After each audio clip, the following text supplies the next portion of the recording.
আপনি কি ভাবতেছেন ভাই আপনার নৌকা লিগা আছে? আমি তো দেখতেছি ভাই আপনার নৌকা ঠিক আছে। জীবনে চলার পথে নাই নাই দিকা আছে, সঠিক দিক যাইতে পারলে সুন্দর একটা দীপা আছে। দুনিয়া ঘুরতে আছে, কে ঘুরায় খুঁজতে হইব। সেই মানুষটার তো এই জগতে আসারই কথা না, সে তো মাদ্রাসায় পড়বে। আমরা এখন সবাই ভাইরালের পিছনে ছুটছি। গান ছাড়া এমন কোনো কান্ট্রি নাই। যে মানুষটা ভাববে এই পর্যায়ে এসে এতটা পপুলারিটি পেয়ে যে গান গাওয়া হারাম কি হালাল, এই টাকাটা হারাম কি হালাল, এই টাকা দিয়ে আমার খাওয়া যাবে না, এই টাকা দিয়ে আমার বাড়ি করতে হবে, সেই মানুষটার তো এই জগতে আসারই কথা না। সে তো মাদ্রাসায় পড়বে, সে হুজুর হবে, সে ওয়াজ মাহফিলে যাবে, ওয়াজ করবে, সে একজন বড় বক্তা হবে। সে গানে সে তার মধ্যে প্রতিভা আছে, মানে এটা নিশ্চিত আছে। না হলে সে এত সুন্দর র্যাপ লিখতে পারতেন না, এত সুন্দর সে বলতেও পারতেন না র্যাপ। এটা এত দূর পর্যন্ত এসে সে এই কথাটা বলেছে, এটা একটা কি ধরনের বোকামি আমি জানি না। আর আমার কাছে খুব কষ্ট লেগেছে যে আমরা এখন সবাই ভাইরালের পিছনে ছুটছি। সে ভাইরাল হয়েছে তার এক গানের মধ্য দিয়ে। আমি নিজেও তার গানে কিন্তু টিকটক করেছি এবং আমি নিজেও তার র্যাপ গান পছন্দ করি, কিন্তু ব্যক্তি হিসেবে তার এই কথাটার কারণে সে আমার মন থেকে অনেকটা বের হয়ে গেছে। কারণ একজন আর্টিস্ট হয়ে সে সম্পূর্ণ পুরো পৃথিবীর আর্টিস্টকে নিয়ে সে কথা বলতে পারে না, কারণ সারা পৃথিবীর মানুষই গান গায়। গান ছাড়া এমন কোনো কান্ট্রি নাই। হ্যাঁ, সো আমার কাছে খুব খারাপ লেগেছে, আমি মর্মাহত হয়েছি যে এই ধরনের কথা সে কেন বলবে। আর এত টাকা তাহলে কেনই সে নিবে, কেন তাহলে পেমেন্ট নিবে? তাহলে নিলে তাহলে এতিমখানায় দিয়ে দিক টাকাটা, তাহলে সে কুড়ে ঘরেই থাকুক, সে তার মতোই থাকুক, সে তার আর্নিংয়েই চলুক। তাহলে গান গাওয়ারই বা কি দরকার? আর এই টাকাটা হারাম না হালাল, গান হালাল না হারাম, এটা নিয়েই বা কেন তার এত মাথা ব্যথা?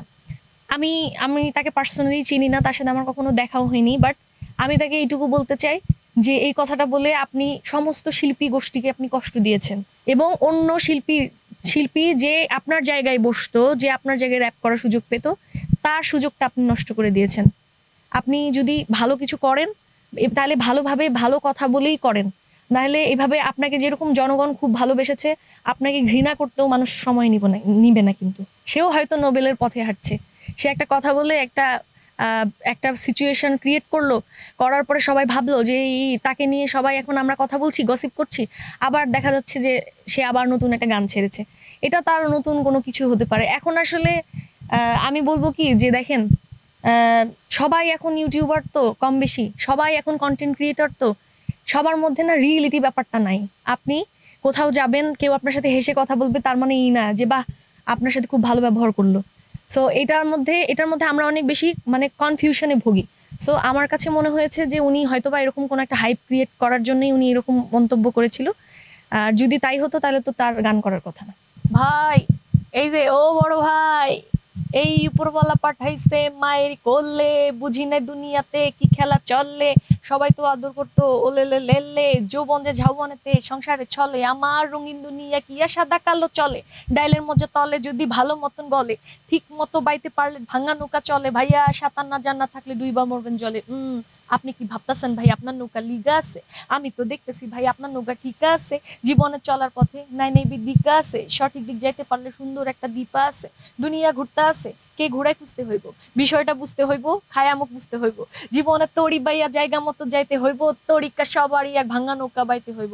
দুনিয়ায় কিছুই ছিল না অঙ্গে, ভালো কাজ ছাড়া কিছুই যাইব না সঙ্গে। দেওয়ান ভাই দেওয়ান না হইয়া দেখি কান্দে, রঙ্গে ভাঙা নৌকা বাইতে আইছে গাঙ্গে।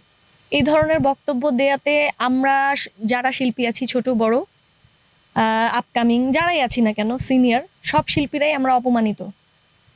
কারণ র্যাপ গানের একটা অংশ, এটাও একটা গান, এটাও কিন্তু তালে গাইতে হয়, বিটে গাইতে হয়, সুরে গাইতে হয়, স্কেলে। তো সেও একজন আর্টিস্ট, আমিও একজন আর্টিস্ট। উনি শুধু উনার গান গাওয়া নিয়ে তো কথা বলেননি, উনি পুরা গানটাকে নিয়ে বলেছেন।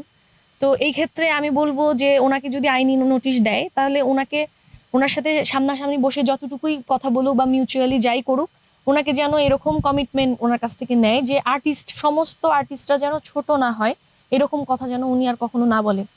যে উনি এই সুযোগটা ভোগও করবেন, আবার উনি সেই টাকাটাকে তাচ্ছিল্য করে দেখবেন এবং আর্টিস্টদের পেশাটাকেও তাচ্ছিল্য করে দেখবেন, সেটা কখনো হতে পারে না।